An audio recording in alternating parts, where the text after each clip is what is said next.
देखने के लिए मैं भी काशी की कथा में चले जा रहा हूँ, पत्र है उसका, अगर वो यहाँ बैठी हो तो जरूर हाथ उठाना। और वो काशी में कथा सुनने के लिए चली गई और काशी में कथा सुनकर गई, रिपोर्टी भी हुई, सब कुछ हुआ कि मेरी अलमारी से चले गया, ये हो गया, ढूंढ रही, सब कर रही, और काशी की कथा सुनने के लिए गई और बाबा से कहकर वहाँ की मिट्टी को प्रणाम कर कर कहा कि बाबा मैंने सुना है कि पंडाल में बैठकर जो मांगा जाता है वो मिलता है, एक तो मेरे लड़के की जॉब लगा दे और दूसरा मेरा सोना ढूंढा दे। अब वो तो कथा सुन रही थी महाराज जी, उसका सोना बाबा ढूंढ रहा था। जब वो यहां से कथा सुनकर काशी से पहुंची, यहां बैठी हो तो हाथ हिला सकती हो, तो उसका रखा हुआ वो सोना एक स्थान, टीवी के पीछे का कोई स्थान था, उस स्थान में वो डब्बी गिर गई थी और वहां से उसको वो सोना प्राप्त हो।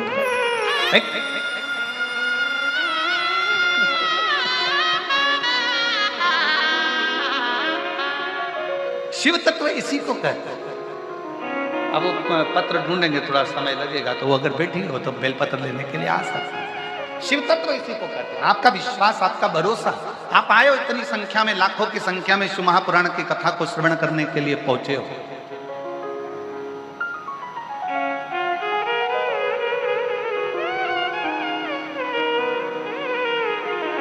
पूरे रोड पर बैठे हुए हो, पुलिस वाले भी तुमको सीटी मार मार कर धका रहे हैं, चलो इधर से उधर जाओ, रास्ता खाली करो, रास्ता खाली करो। तुम यहाँ से लेकर वहाँ तक, वहाँ से लेकर वहाँ तक, जहाँ जहाँ निगाह जा रही है सब दूर भरे पड़े हो। शिव तत्व की प्राप्ति हो, शंकर की करुणा उदार है। आप आए हो शिव के भरोसे, यहाँ किसी दूसरे के भरोसे नहीं आए।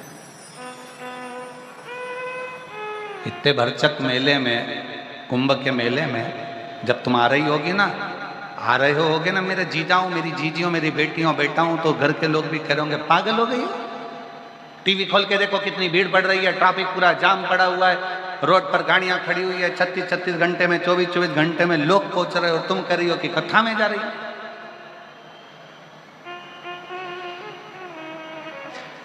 कथा में समय पर पहुंच पाओगी क्या? तो आप लोगों ने भी जरूर कहा होगा, हम तो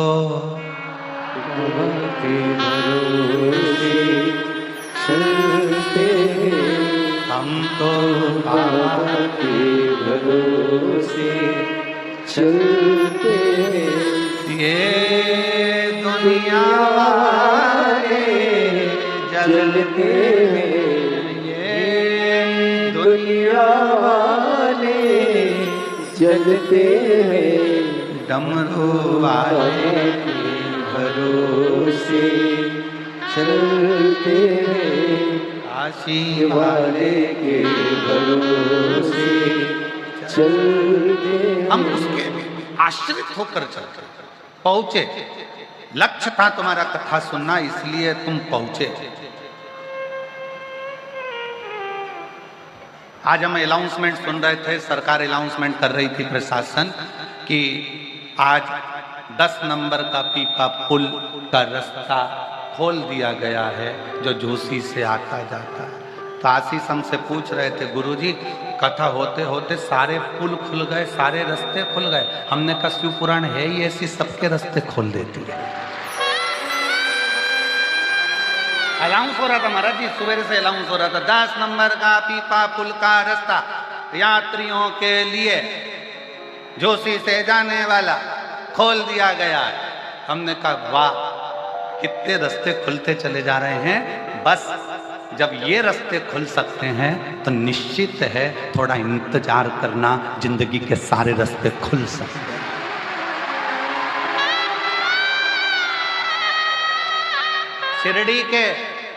शिरडी के साईं बाबा के यहाँ पर एक शब्द लिखा होता है, श्रद्धा सबुरी।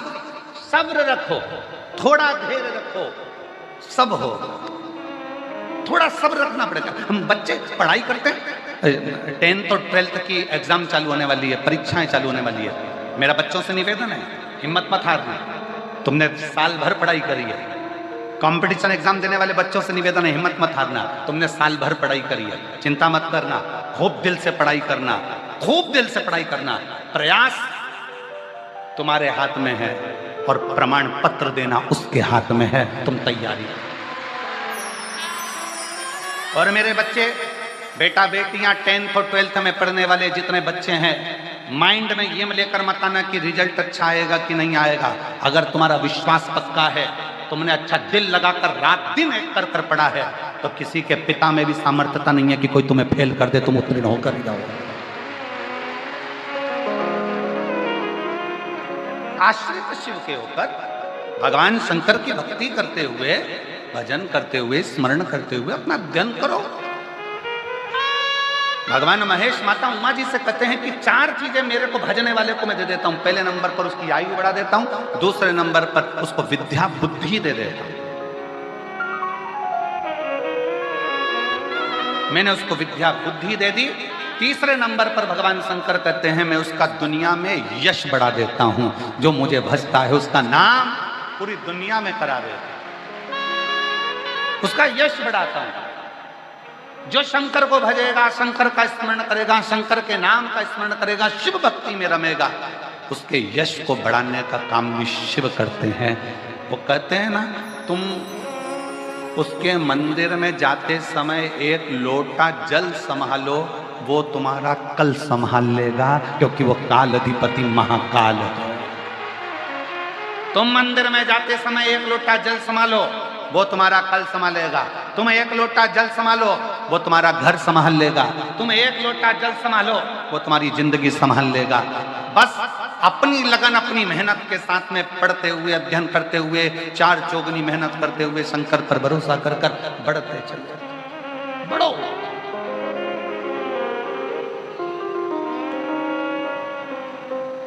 और जितना जितना बढ़ोगे वो साथ। एक बात बहुत अच्छे से कहना चाहें, आप लोगों के थोड़े दिल में बैठेगी जरूर। जब जेब खाली होती है ना, नौकरी नहीं होती, ना सर्विस नहीं होती, पैसा नहीं होता, तब बहुत ताने सुनने को मिलते हैं, निकम्मा है, कुछ नहीं कर सकता, जिंदगी में शून्य है, पड़ा रहता है, कुछ नहीं बन सकता। जेब खाली है ना, पत्नी भी ताना देती है तो बच्चे भी ताना देते हैं, तो घर के लोग भी, सगे भाई भी, भाभी भी, देवर भी, जेठ भी, सब ताना। उसकी पत्नी को भी सुनना पड़ता और उसको भी सुनना पड़ता। इसलिए हम भगवान शंकर से कथा में आने से पहले हमारे जो शंकर भगवान जो हमारे कक्ष में विराजमान है, हमारा शिव और हमारा शालिग्राम और हमारे ठाकुर जी, हम इनसे विनय कर आते हैं। रोज प्रतिदिन जल चढ़ाते समय शिव जी को एक ही बात कहते हैं, बाबा किसी स्त्री की गोद खाली मत रखना और किसी पुरुष की जेब खाली मत रखना, सबका भंडार सबका। जिस स्त्री की गोद खाली रहती है, जिसके संतान का सुख नहीं होता, 2 साल 4 साल 5 साल में घर के लोग ताना देने लगते हैं। कई माताओं की गोद में बच्चा तक नहीं देते हैं, इसकी तो औलाद नहीं है, इसकी गोद में बच्चा नहीं देना। बच्चा बीमार पड़ जाए तो क्या उसकी गोद में दिया था तो बीमार पड़ेगा। इतना इतना बेचारी स्त्रियों को, नारियों को, माताओं को सुनना पड़ता। इसलिए मेरे शंकर भगवान ने, आप पूरे पत्र उठाकर देखिए, मेरे शिव जी ने जो पंडाल में बैठकर कथा को सुनता है, जो एक बार रुद्राक्ष महोत्सव का कुबरेश्वर धाम पर एक बार दर्शन कर लेता है, मेरा शंकर उसकी गोदी जरूर भरता है, उसको औलाद देगा। थोड़ा सब्र रखना, सबूरी बहुत जरूरी है। श्रद्धा, सबूरी, श्रद्धा रखो, विश्वास रखो और अपने अंदर थोड़ा सा सब्र रखो। आज के व्यक्ति के पास सब्र ही नहीं है। पहले के जमाने में और आज के जमाने में बहुत अंतर है महाराज। पहले के जमाने में लेटर लिखकर भेजा जाता था और पत्र का इंतजार करा जाता था। बोलो सही है कि गलत है? पत्र आएगा, इंतजार करते थे, जवाब आएगा, संबंध करना है, लड़का लड़की का अपन ने लिख के भेज दिया है, कोई बात है लिख के भेज दी है, इंतजार करो, सब्र रखो। पहले के लोगों के पास इतना सब्र होता था कि वो इंतजार करते रहते थे, पत्र आएगा, जवाब आन दो, जवाब आएगा तब देखा जाएगा। आज के जमाने में लोग इतने, सब्र तो चले ही गया, मोबाइल पर फोन पर बात करेंगे, बोल जवाब दे रहा है कि नहीं दे रहा, आज की आज बता, अभी की अभी बता। अरे उसको सोचने तो दो, उसको विचार तो करने दो। मैंने तुमको प्रपोज कर दिया, तुम मुझे कर रहे हो कि नहीं कर रहे? मैंने तुमको ऐसा बोल दिया, तुम बोल रहे हो कि नहीं बोल रहे? अब भी बोलो, आज की आज बोलो, 1 सेकंड में बोलो, सब्र कहां गया? और पहले के समय में इंतजार करते थे, इंतजार तुझसे मिलने के लिए तेरी कसम, तुझसे मिलने के लिए तेरी कसम, एक मुलाकात जरूरी। हम इंतजार करते थे, मेरा शिव मिलेगा, मेरा शंकर मिलेगा, मेरा राम मिलेगा। मीराबाई बैठी रही, राणा ने विष का प्याला भेजा, अमृत भी वही बनाया। सांप का पिटारा भेजा, फूल की माला भी वही बनाएगा। रामकृष्ण परमहंस जी इंतजार करते थे। इसीलिए भारत की भूमि के संत ऐसे हुए जो जिनका शव नहीं मिला, जिनकी बॉडी नहीं मिली, जिनका अंतिम संस्कार नहीं हुआ, जिनकी समाधि नहीं बनी।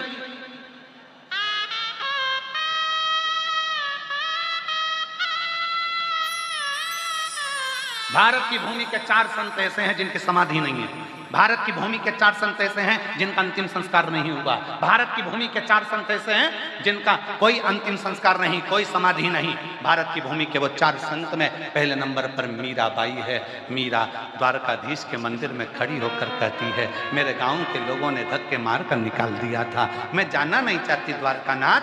द्वारकाधीश में से आवाज आती है, मीरा तेरे परिवार के लोग लेने आएंगे, तू मेरी मूरत से गले लग जाना, तू मुझ में समा जाएगी। मीराबाई जैसे ही परिवार के लोग हाथ पकड़कर खींचने के लिए तैयार हुए, मंदिर का दरवाजा खुल गया। मीरा द्वारकाधीश की मूर्ति में समा गई। द्वारकाधीश का नीचे का हाथ बीच में से चटक गया और मीरा उसमें समा गई। मीरा का शव नहीं मिला, बॉडी नहीं मिली, अंतिम संस्कार नहीं हुआ। भारत की भूमि के दूसरे संत हैं रामकृष्ण परमहंस जी। माँ जगतजननी जगदम्बा से कहते हैं, माँ जिस समय पर मेरे प्राण छूटे मैं तेरी गोद में बैठा रहूं, मां बस इतनी कृपा कर दे।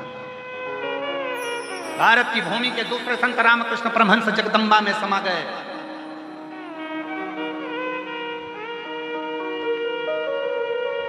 तीसरे चैतन्य महाप्रभु जगन्नाथ में समा गए, जगदीश। और भारत की भूमि के चौथे संत संत तुकाराम हरि विठल में समा गए, मूर्ति में समा गए। दिखते ही नहीं, इनकी बॉडी नहीं, इनका अंतिम संस्कार ही नहीं, परमात्मा में सीधे समाए, सीधे।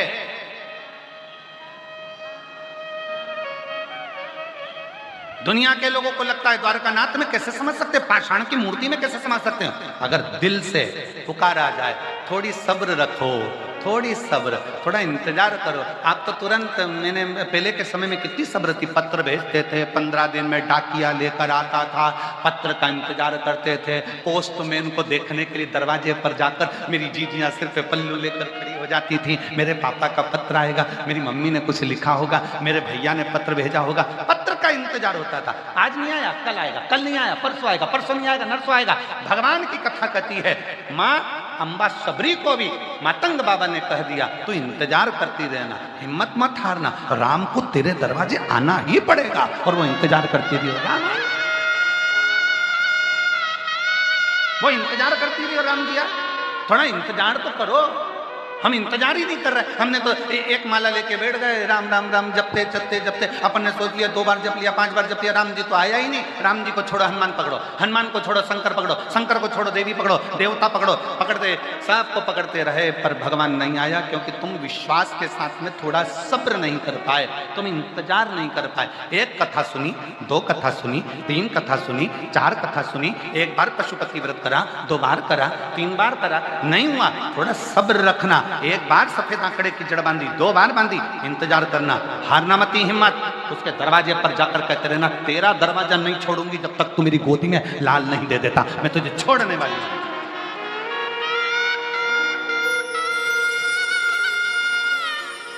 थोड़ी जिद्दी, घर में जितना कम, परमात्मा से जितना ज्यादा करो।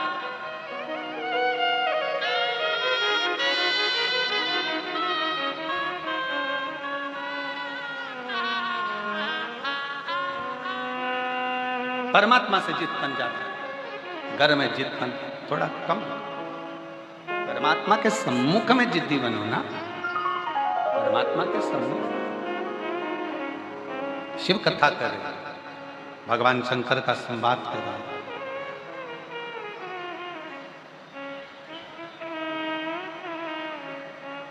शिव महापुराण की कथा कहती है, शंकर भगवान कहते हैं, भगवान महेश कहते हैं, मुझे भजने वालों को मैं 4 चीज दे देता हूँ। पहले नंबर पर मैं उसकी आयु बढ़ा देता हूँ, दूसरे नंबर पर मैं उसको विद्या बुद्धि दे देता हूँ, और तीसरे नंबर पर मैं उसको यश दे देता हूँ, यश। और चौथे नंबर पर भगवान शिव की कथा करें। शिव को जल चढ़ाने वाला, शिव महापुराण की कथा सुनने वाला, श्री शिवाय नमस्तुभ्यम कहने वाला, पंचाक्षर मंत्र नमः शिवाय कहने वाला, षडाक्षर मंत्र ओम नमः शिवाय कहने वाला। शिव जी कहते हैं चौथी चीज मैं उसको बल दे देता हूं। बल किस चीज का? बुद्धि का, मन का और शरीर का, उसको मैं बल दे देता हूं।